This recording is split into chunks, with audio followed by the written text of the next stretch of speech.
In primetime news this evening, close call, final count of the local government election not expected until Thursday. Pollster says results are consistent with the latest RGR Gleaner commissioned Don Anderson poll. And are some JLP MPs in trouble? Political analysts weigh in. Good evening and welcome to Primetime News. A special welcome to our viewers on TVJ International in the Cayman Islands and to those of you watching online at onespotmedia.com. I'm Herman Green. And I am Andrea Chisholm with a preview of what's to come in business news. Here's Javon Keys.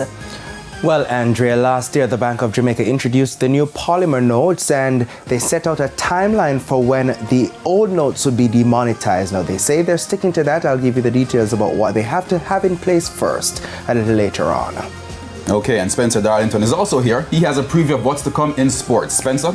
Thank you, Herman. Well, World Athletics plans to try a new format for the long jump this year. 2 local coaches are actually in agreement with the proposal. We'll tell you more in Primetime Sports later.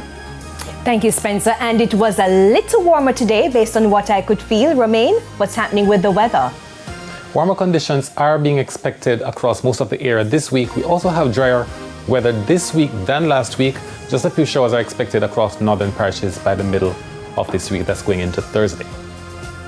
All right, there's also sports commentary and E-Prime in the package. But before the break, here's our feedback question. And this evening we're asking, what are your views on the outcome of yesterday's local government election? Now you can share your comments online, facebook.com/televisionjamaica or tweet at TVJ News Center.